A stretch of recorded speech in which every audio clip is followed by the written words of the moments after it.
Fala pessoas, como estão? Bom, vamos lá para mais um 7 coisas que você precisa saber. A gente já está na semana 5 da NFL, então mais ou menos um quarto da temporada já foi embora. E aí com um quarto de temporada a gente consegue entender quais times são competitivos, quais times não são. A gente tem mudanças em breve, talvez em um time que não é competitivo. Fica até o final do vídeo, você vai descobrir qual é esse time, notícia quentinha de hoje de manhã. E vamos nessa para mais um vídeo aqui, primeiro toque nessa semana 5. Lembrando sempre, se eu não falo de algum jogo aqui, por exemplo, Bills e Texans, eu ainda não assisti Bills e Texans, eu vou assistir e amanhã a gente vai ter esse jogo, mas sendo analisado em certa medida no vencedores e perdedores. Eu também analiso alguns jogos em específico, né, com 5 coisas que você precisa saber, e os membros escolhem também quais serão esses jogos que eu vou analisar, dissecar um pouquinho mais ao longo da semana. Vamos nessa então, começando com a primeira coisa que você precisa saber, que o Patrick Surtain é o melhor cornerback da NFL, e mais uma vez ele mostrou isso. A interceptação do Patrick Surtain na red zone no primeiro tempo, na goal line basicamente, né, que ele não morde o play action e consegue roubar a bola, foi uma interceptação que, cara, se não fosse ela eu não sei como seria esse jogo. Por quê? Vamos imaginar que fosse um cornerback pior e que a defesa de Denver não fosse tão boa como é, certo? E sim, a defesa de Denver é boa, como eu estou falando algumas vezes. Pode ser que surpreenda algumas pessoas, como surpreende a mim, né, pelo trabalho do Vance Joseph, que eu nunca fui fã. E também acho que deve estar surpreendendo positivamente o torcedor dos Broncos. O jogo estava 10-3. Se não tem essa interceptação e retorno para touchdown, o jogo fica aí 17-3 depois do ponto extra, poderia ter ficado 17-3 em vez de 10-10, né? Aliás, desculpa. Ficou 10-10 e aí dali pra frente Denver não olhou mais para trás, né? O Bo Nix melhorou no segundo tempo e tudo mais. E foi fundamental essa jogada. O futebol americano é um esporte muito complexo, de várias variáveis, de vários fatores. São 11 contra 11, elenco de 53, mas às vezes um jogador decide, mesmo não sendo a posição de quarterback. Então, fica aqui minha menção mais do que honrosa ao Patrick Surtain, que é o melhor cornerback da NFL. A gente já sabia isso antes da temporada e continua provando. Vamos continuar com uma análise e elogios defensivos. Claro que o Sam Darnold, por ser quarterback e tudo mais, ele traz a atenção da história de Minnesota, que é o único time invicto da Conferência Nacional, para ele.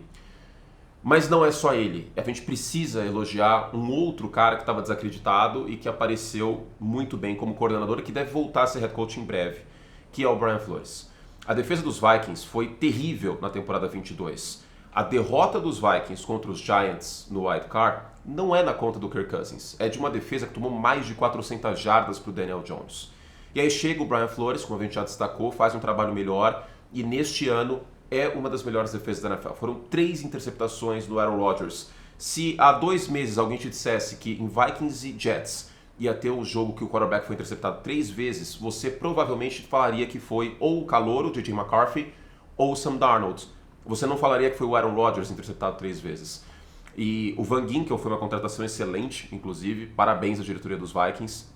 Mas não só isso, o Gilmore também, né, que chegou às vésperas da temporada e que selou o jogo com uma interceptação do lado direito do campo quando os Jets já estavam no campo de ataque, né? Então, eu acho que esse jogo, até porque não foi uma explosão de pontos dos Jets, até por conta da defesa dos Vikings, até porque a defesa dos Jets é boa, mostrou o valor, de novo, dessa defesa. A defesa dos Vikings é que faz o time ser bastante competitivo, tá, neste ano.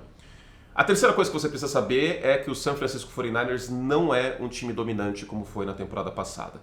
E a gente pode trazer vários elementos aqui. O psicológico, por exemplo, eu já destaquei algumas vezes, né? O único time a perder o Super Bowl e vencer o Super Bowl no ano seguinte, neste século, contando apenas este século, porque tem o Miami Dolphins em 72, mas neste século é o New England Patriots no Super Bowl, aí depois que perdeu o jogo para o Philadelphia Eagles, o 52, venceu o Super Bowl 53 contra os Rams. E a gente está falando de um time que tem um dos maiores técnicos da história e certamente o maior quarterback da história da NFL, o Tom Brady. Não é o caso do San Francisco 49ers, por mais que eu seja fã do Kyle Shanahan e do Brock Purdy, não dá para colocá-los entre os maiores da história, né? Então, são vários elementos. Ressaca. Existe uma ressaca em São Francisco depois de perder o Super Bowl? Daqui a pouco eu falo sobre. 2. Play calling do Kyle Shanahan no segundo tempo. Eu não vou passar paninho não, tá? Eu não vou passar paninho. 3. Play calling do Kyle Shanahan na red zone. Teve um touchdown importante para o Kittle, mas poderia ter atacado um pouco mais no meio do campo, poderia ter utilizado mais e melhor o Brandon Ayuk, que teve seu melhor jogo, estava com 90 jardas no primeiro tempo, e no segundo tempo os 49ers simplesmente parece que subiram na cabeça a vantagem e falaram, Arizona, a gente pode ganhar a qualquer momento. E me passou essa impressão no jogo contra Minnesota também, fora de casa. Agora, esse jogo em casa contra uma defesa frágil. O ataque dos Cardinals é bom, o Marco Wilson fez um grande jogo, o Trey McBride voltando bem de lesão, o Kyler Murray correndo com a bola.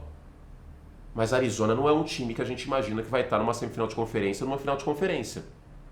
É um time que foi amassado semana passada em casa pelo Washington Commanders de um quarterback calouro, que tem muito mérito e hoje é o favorito para calor ofensivo do ano, frise-se. E aí? Christian McCaffrey faz falta. Não porque o time não está conseguindo correr com a bola sem ele, mas porque com ele o time é mais dominante. As lesões como um todo, o mosaico de lesões que a gente viu no Lesioniners desse início de temporada, é claro que é um fator. Mas eu acho que o principal fator é a falta de tesão.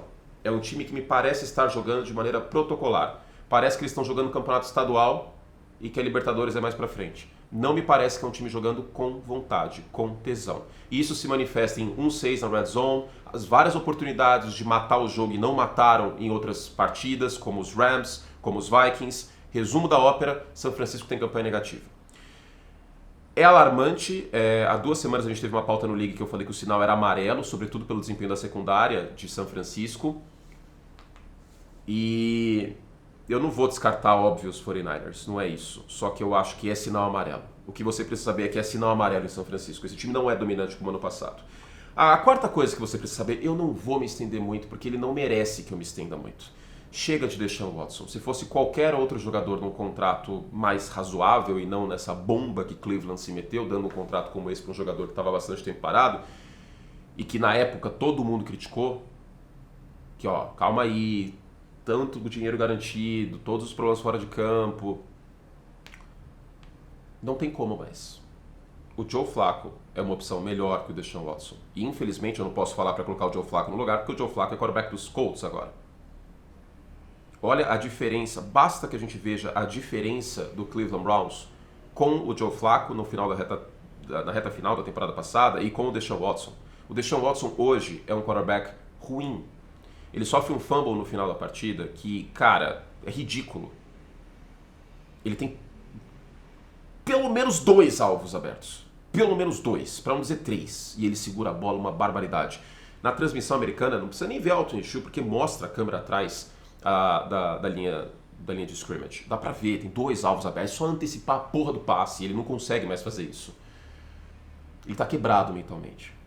Lembra essa expressão que eu usei algumas vezes pro Marcos Mariota? A gente já pode usar para o Deshaun Watson. O Deshaun Watson está quebrado mentalmente. Karma! Mas ele provavelmente não vai pro banco, porque é muito dinheiro garantido, não dá pra sair desse contrato e a alternativa é o Jameis Winston. A quinta coisa que você precisa saber é que o Jordan Love está mais para Brett Favre do que para Aaron Rodgers. Teve um passe extremamente kamikaze que entrou para o Jordan Reed no início do jogo, né, no lado esquerdo do campo, à beira da endzone, que ele, para falar bem a verdade, merecia ter sido interceptado. E aí teve aquela situação completamente surreal, aquela pick six que ele sofre, jogando a bola, rifando a bola dentro da endzone, que é o momento você não é o Patrick Mahomes da semana 5, com certeza absoluta. E talvez você não é o Brett Favre, ou você é o Brett Favre, porque aquilo é muito algo que eu conseguiria plenamente ver o Brett Favre fazendo. E é verdade que teve esses pontos negativos, mas teve toda a enxurrada de pontos positivos. O passe para o Kraft, por exemplo, que vira touchdown, foi uma leitura muito boa e ele teve a paciência de esperar a rota se desenvolver contra o cover tree da defesa dos Rams naquela jogada. E aí passa por trás ali o Kraft, ele recebe a bola e faz o touchdown.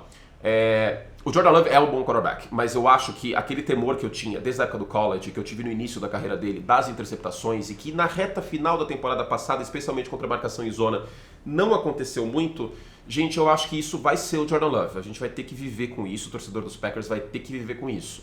Que ele vai ser da escola Brett Favre e Josh Allen até do ano passado, né, porque o Josh Allen sempre está sonegando o imposto Allen, mas ele vai ser por essa escola Gunslinger, essa escola meio porra louca. E vai ter jogo que vai ter umas interceptações nada a ver, que pode ser o ponto negativo e que o time perde por conta disso. Vai ter jogadas como aquela pro Reed, que vai dar tudo certo. Mas vai ter interceptações como a última contra Minnesota e como essa loucura que ele cometeu que virou pick six. Os Packers poderiam ter perdido por conta dessa pick six nesse jogo. Mas o talento do Jordan Love também ajudou aí a equipe a vencer. E antes da sexta coisa que você precisa saber, vocês devem ter percebido que esse vídeo, a menos que você tenha o YouTube Premium, não está com anúncios. E isso acontece porque esse vídeo é oferecido a você pela Esporte América e eu estou usando uma das coleções novas da Esporte América que é... É desse lado? É. By Anthony Curti.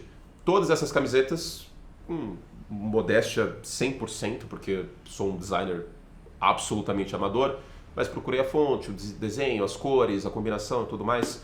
E eu conheço muito pouco de Photoshop, mas o que eu conheço dá pro gasto, né? Para fazer essas camisetas, as thumbs do vídeo sou eu que faço também. E é isso, temos de 31 times. Temos aqui a nossa sacolinha da Esporte América. Fique comigo, não pule esse anúncio.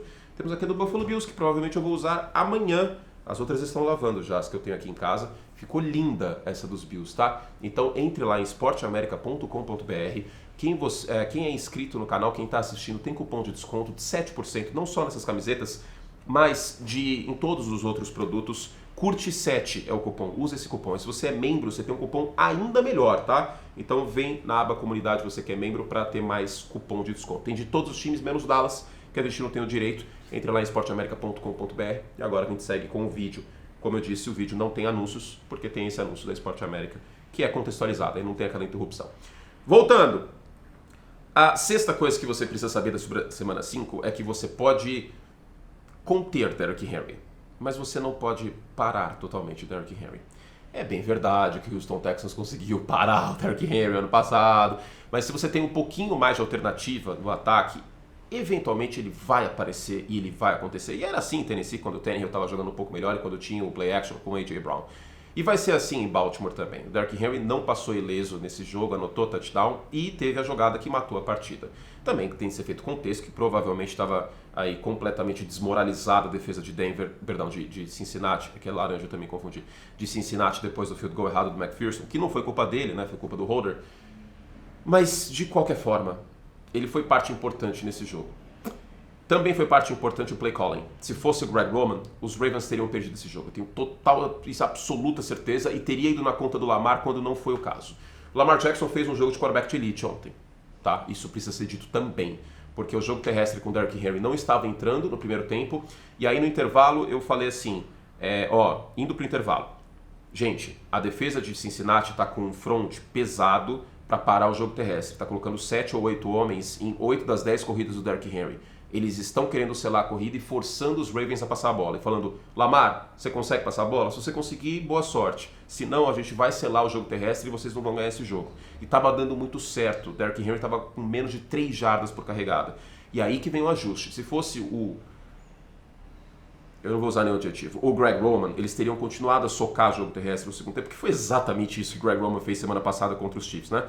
Mas não, o Todd Monken falou, eu confio no Lamar Jackson, eu confio no Zay Flowers, eu confio nos nossos tight ends, vários deles apareceram nessa partida. O Lamar Jackson teve um touchdown incrível, inclusive, pro Likely, né? Talvez tenha sido a jogada da temporada até agora. E o Lamar Jackson foi lá e queimou blitz atrás de blitz. E aí eu coloco um pouco na conta do Narumo também, que não mudou o play calling, continuou socando blitz atrás de blitz, sendo que estava dando errado, e eu mencionei isso no jogo. E tanto era necessário aparecer esse Lamar Jackson passando a bola bem, que o próprio John Harbaugh, na entrevista voltando do intervalo, ele falou exatamente a mesma coisa que eu disse. Eles estão mostrando fronts pesados para parar o jogo terrestre e a gente precisa passar melhor a bola no segundo tempo. E foi o que aconteceu. Foi uma masterclass de quarterback dos dois lados. Eu vou falar mais sobre Cincinnati amanhã. Eu tenho que falar primeiro sobre o time que ganhou, né? Não seria justo com os Ravens, com Lamar Jackson e com Derrick Henry falar dos Bengals, só dos Bengals hoje. Eu vou falar dos Bengals amanhã, a situação é bastante crítica, começando com uma vitória e 4 derrotas. Mas fato é que você precisa saber que o Derrick Henry não pode ser neutralizado 100%. Eventualmente, com um time competente junto dele, ele vai aparecer. Sobre Bengals, sobre Lamar, sobre Joe Burrow, amanhã vencedores e perdedores temos mais. E a sétima coisa que você precisa saber, torcedor dos Patriots, é que o ataque dos Patriots é horrível, horroroso, um espanto, me faz mal, mas que pode ser que tenha mudanças. O Adam Schefter reportou hoje cedo, na segunda-feira, o Jared Mayo disse que está sendo considerado uma mudança na posição de quarterback. Finalmente uma mudança e que o Drake May pode ser o titular. Não temos a confirmação ainda, deixa eu pegar certinho aqui, mas ainda não temos a confirmação.